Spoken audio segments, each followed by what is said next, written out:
Leaders of Sudan and South Sudan reach a partial deal after days of negotiations in Ethiopia.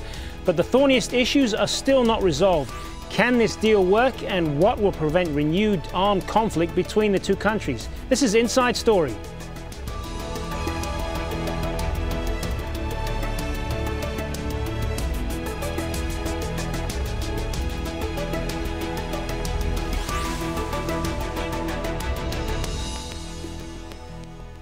Hello and welcome to the program. I'm Hazem Seeker. 3 weeks in the making and finally an agreement. Leaders of Sudan and South Sudan have reached a deal to restart much-needed oil exports. The neighbours also decided on creating a demilitarised zone and what they described as soft borders between them. Let's listen to what the leaders had to say. Even if we are celebrating the signing of this cooperation agreement, that will be the basis for peace and stability of our two countries, there remain two fundamental issues that are still unresolved: the disputed and claimed areas, plus the borders. It is my commitment, and I have asked my negotiating team to engage Sudan under the facilitation of the AU-HIP so that our borders are clearly demarcated.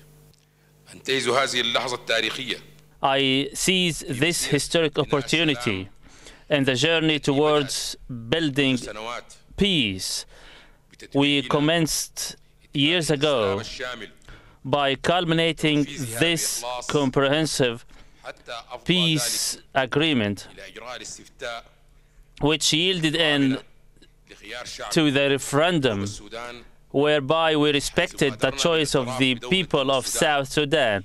And we started by recognizing the state of South Sudan. And now we culminate our efforts by signing the cooperation protocol and agreement. So you've heard from the two leaders. Here is what we know about the deal itself. Troops must withdraw 10 kilometers from the unmarked border. However, the contested issue of the Abyei border region remains unresolved. South Sudan's stalled oil production of 350,000 barrels should resume. And South Sudan will also contribute to a fund for Sudan to compensate for losses in oil revenues. But the most contentious issue, as we said, that of oil-rich region of Abyei, remains unresolved. The conflict stems from a territorial dispute between two ethnic groups. They are the Dinka Ngok from the south and the northern nomads, the Miseria. Last week, the African Union proposed holding a referendum to decide if Abyei belongs to the north or the south. But who will actually get to vote is still in question. The African Union says anyone with permanent residence should qualify, a point neither side can agree on. So can this deal end tensions between Sudan and South Sudan? Well, joining us now to talk about that are our three guests.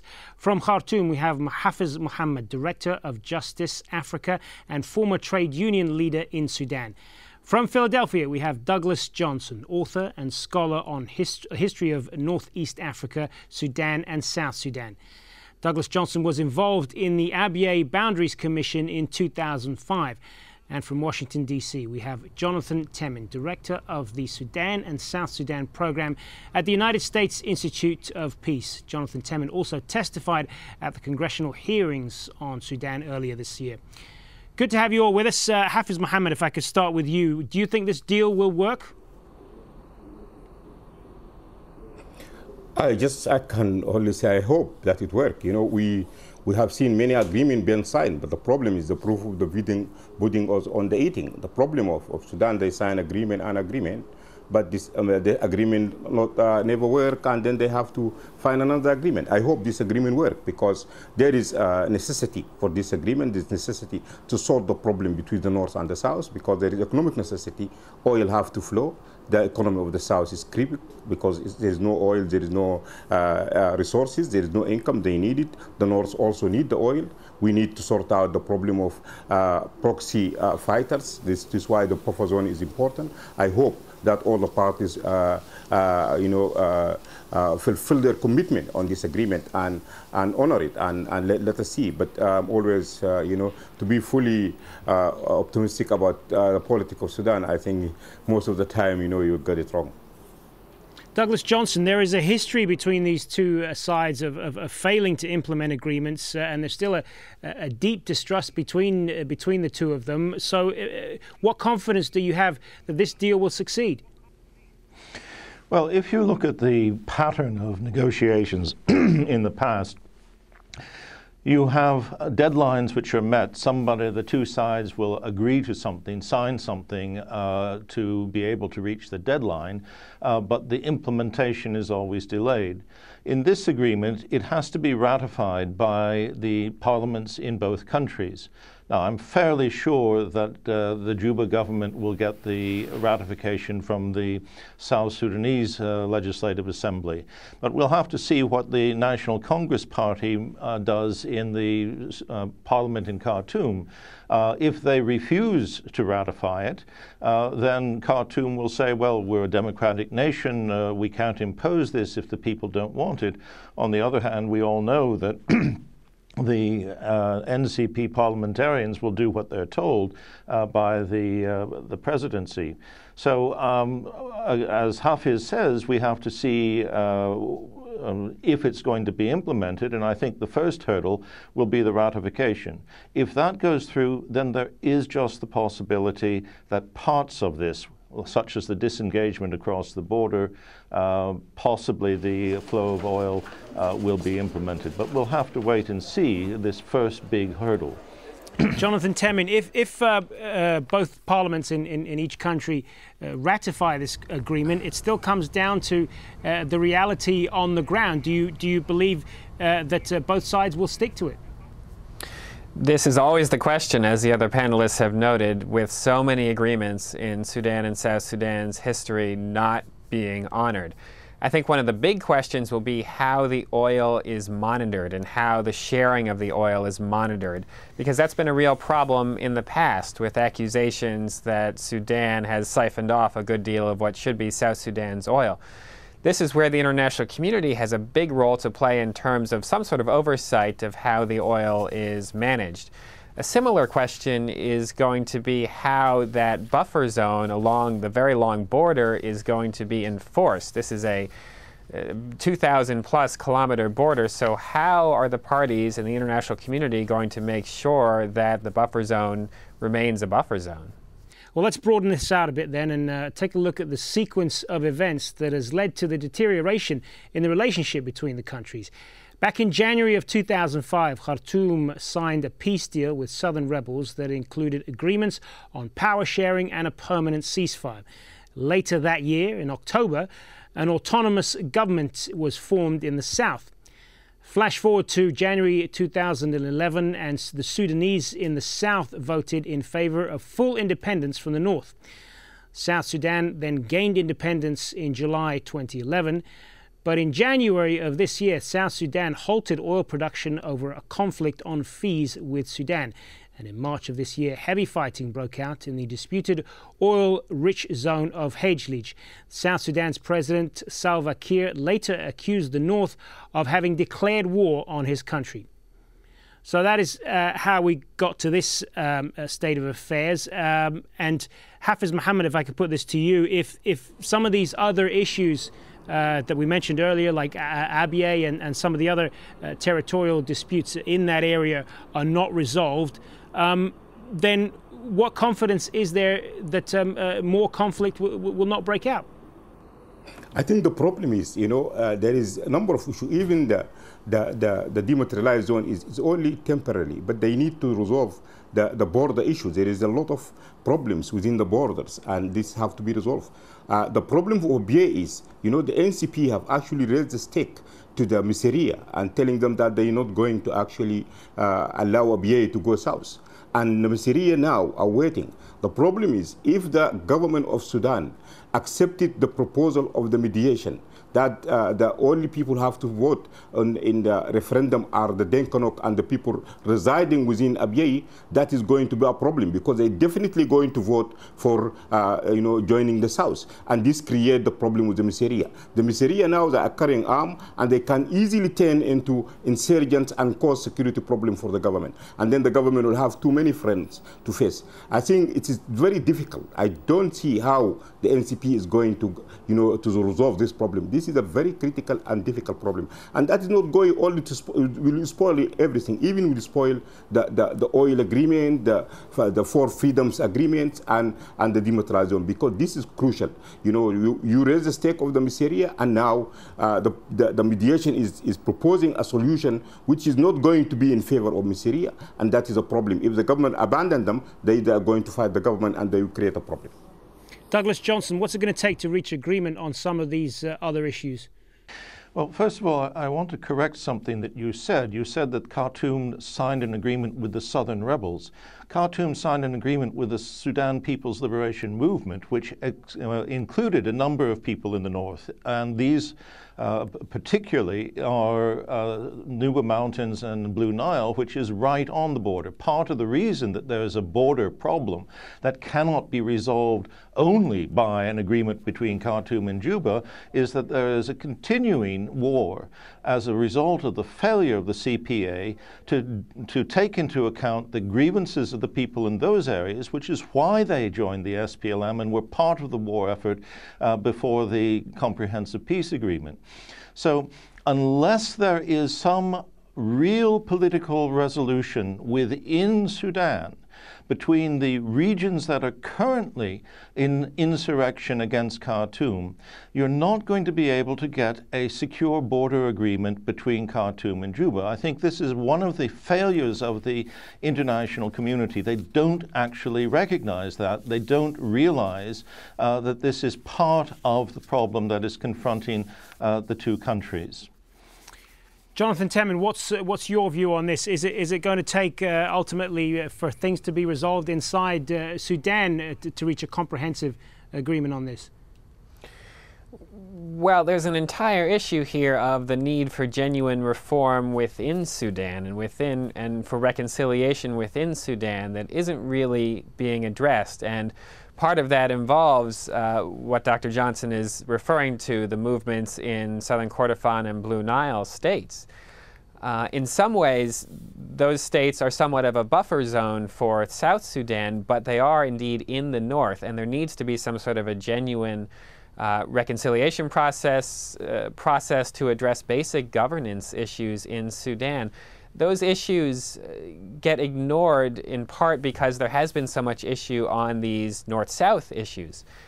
If some of these north-south issues are close to getting resolved, and that seems to be what's happening with these agreements signed today, then the focus really needs to shift to these many, many issues within Sudan itself, and to have an inclusive and really more meaningful process of sorting through what are basic governance failures that have persisted for a long time in Sudan. I want to focus on the issue of oil, because that is central to these disputes at the moment. Douglas Johnson, if I could turn back to you on this, is part of the problem the fact that both of these nations are far too dependent on oil revenues, particularly South Sudan? Well, that certainly is a major issue, and South Sudan has suffered economically from shutting off the oil. On the other hand, as long as the oil was flowing, there was no real prospect of getting Khartoum to agree to a more reasonable arrangement for the transfer fees and various other distributions of revenue.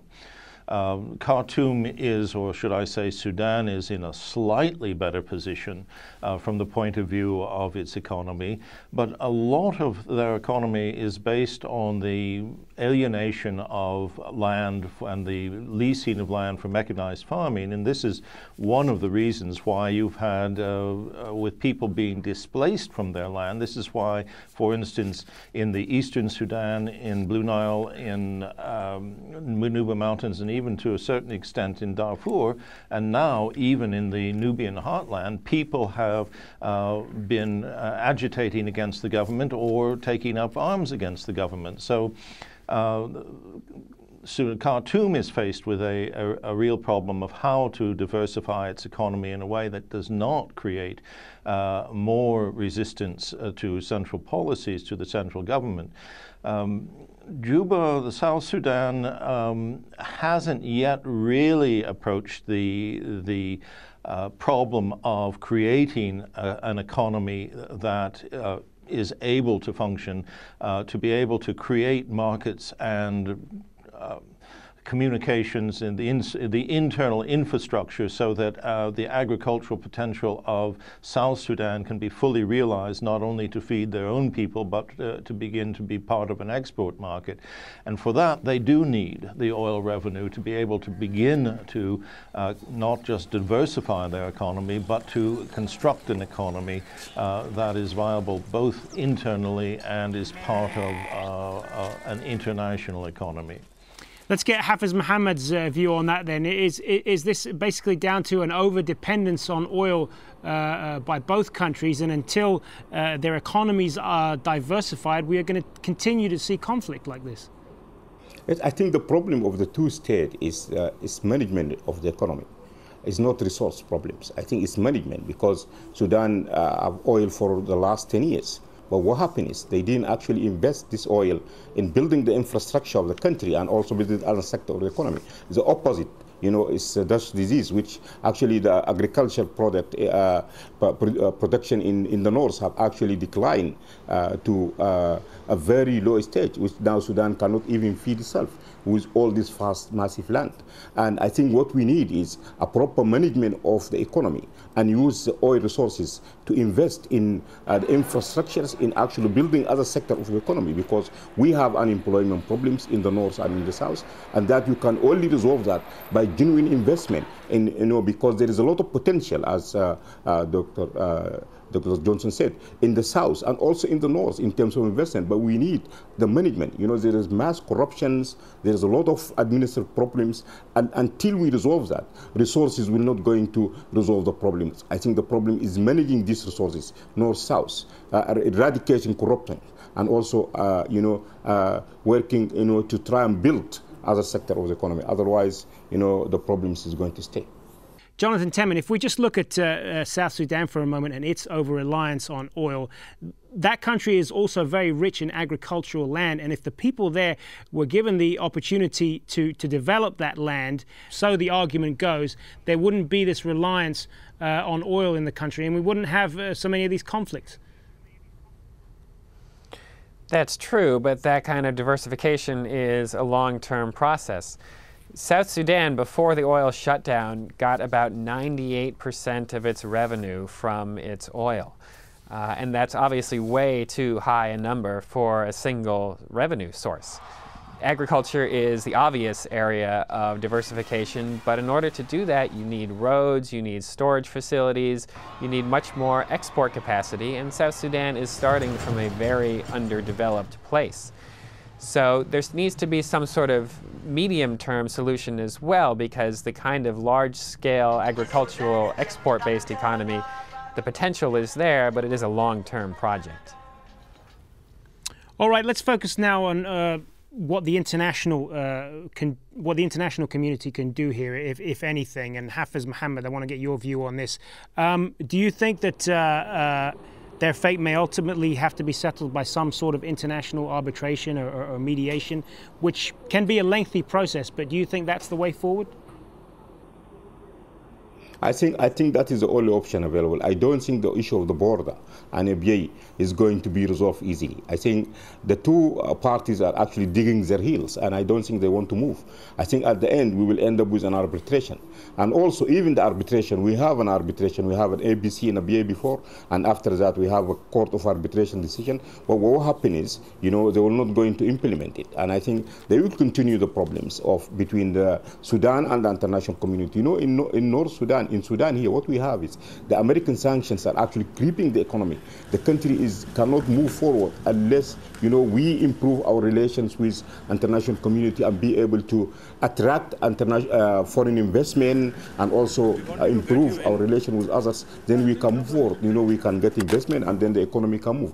Until that happens, I think nothing will going to happen. But if the government have the political will to do that, that is questionable. For me, that is questionable. I think what they are trying to do is buying time.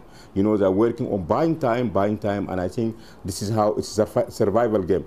But I think that the future is, as Don Temin saying, we need political reform, and then the economic reform will come. Until that happens, I don't think the problem is going to be resolved. And also the Blue Nile and South Kordofan is the big problem. Now we have a humanitarian crisis. The government is not responding, and also the government want to resolve the problem by military means, and that is not possible. And I think we're just going to be, in this vicious circle, and we don't know when that is going to end.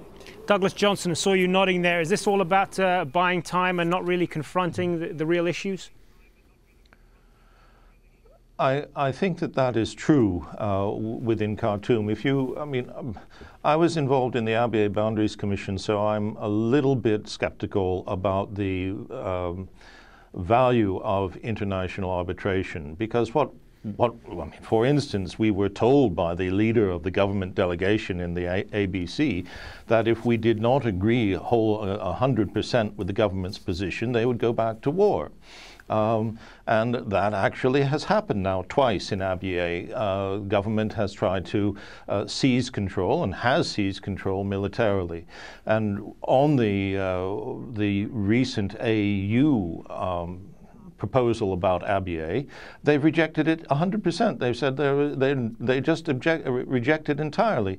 And part of the problem with international arbitration is that you have international actors that come in with a very foreshortened understanding of the historical nature of the conflicts in Sudan.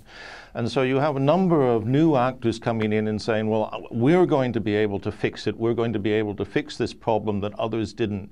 Now, one of the real problems with Abyei is the way in which the previous U.S. envoy on Sudan didn't understand what the issues were, and put on the table a number of compromises which were totally contradicted both the letter and the spirit of the Abyei Protocol, and which were completely unacceptable to Juba. But these are now the proposals that Khartoum is sticking to and saying, the Americans proposed this, we want it, we cannot retreat from it. So I think that if there's to be international arbitration, it's got to be done with and staffed by people who have a long-term understanding of the issues, the political issues, as well as the diplomatic history of these negotiations, and not keep on trying to find more and more compromises. I think that Juba feels that they have compromised as much as they possibly can, and there are people on the border who are not entirely happy with the arrangements that have come out of arbitration. So Juba will also face problems if it is pressed by the international community to abandon certain communities in order to get some sort of agreement with Khartoum. Okay, let's get Jonathan Temin's view on this. Do we need more or less international mediation here?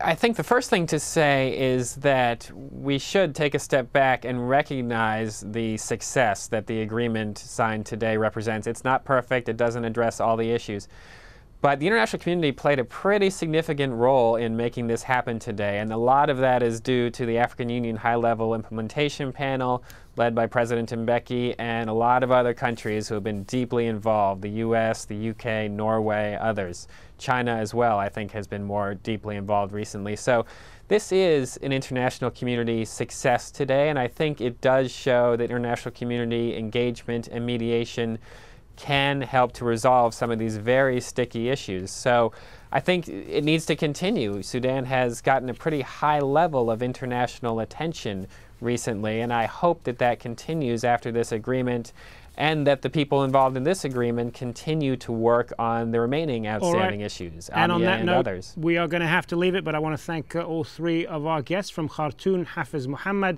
from Philadelphia, Douglas Johnson, and from Washington, D.C., Jonathan Temin. Thank you all for taking part.